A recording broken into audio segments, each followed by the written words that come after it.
Give me 6 minutes. In that time, we are going to solve 8 complete numericals and lock down your CBSE Class 12 partnership accounting marks.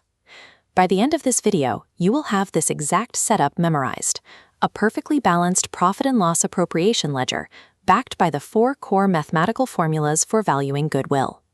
Pause the video right now, grab a pen and a notebook. Watching me solve these equations will not help you on exam day. You must write them out yourself. Scoring full marks on the board exam does not require a photographic memory. It requires deploying specific, repeatable visual frameworks when the clock is ticking. This diagram is the profit and loss appropriation account. Think of it as the partner's distribution box. Net profit drops into the credit column. From that pool, we pay partners. Interest on capital, salaries, and commissions slide into the debit column. Charges against profit, like manager's commission, belong in the standard P&L. They are not allowed here. For sum 1, we slot a 50,000 rupee net profit on credit, deduct 10,000 in salaries on debit, and distribute the remaining 40,000. In sum 2, the firm charges interest on drawings. As firm income, it lands on credit. A major CBSE trap. If exact withdrawal dates are omitted, apply the 6-month rule. Calculate interest, then immediately multiply by 6/12.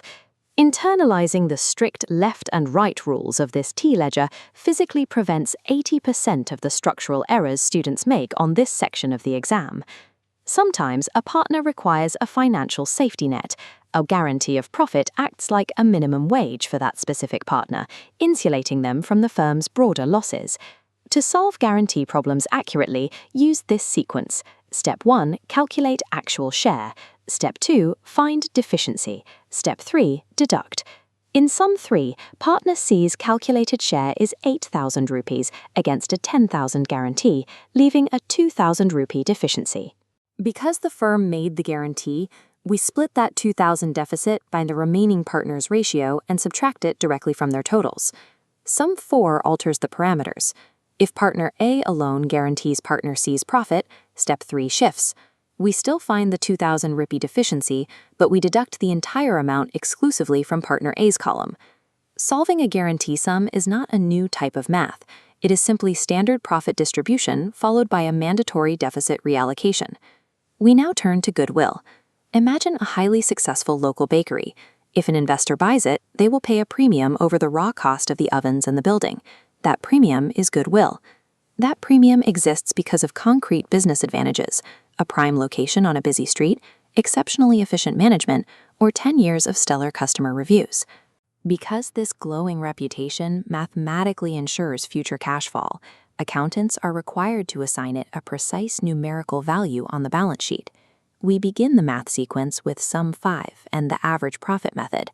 Before you average a firm's historical profits, you must sanitize the raw numbers. This formula highlights a critical exam trap. You must add back any abnormal losses, like a fire, and subtract any abnormal gains, like a one-time property sale, before making your final division. Once you have that adjusted average profit, you multiply it by the years of purchase given in the question to get your final goodwill value. Sum 6 introduces superprofit. Superprofit is the extra money a firm generates above baseline industry expectations. You establish the industry baseline, called normal profit, subtract that from the firm's actual profit, and the remaining gap is your superprofit. You then take that isolated superprofit and apply the years of purchase multiplier to output the final valuation. The final 2 methods rely on capitalization of average profit on the left and capitalization of superprofit on the right cause immediate visual confusion. For sum 7 on the left, you find the total capitalized value and subtract actual capital employed. In sum 8 on the right, you skip subtraction entirely. You take your superprofit, divide it by the NRR, and multiply by 100. Regardless of how complex a firm's real-world reputation is, the board exam will always distill it into one of these 4 rigorous mathematical models. Take a look at this summary grid. We have built a perfectly populated profit and loss appropriation ledger and secured the 4 specific formulas for goodwill. To get full credit, you must adhere strictly to exam formatting. Always include your debit and credit tags at the top corners of your ledger And make sure your working notes for deficiencies and adjustments are highly visible below your main answer. Now it is time to test your frameworks. Go to the description and download the curated 10-problem practice set. Watching these formulas being solved is only theory. Active repetition on paper is the only way to convert these frameworks into guaranteed marks on your board exam. Get to work.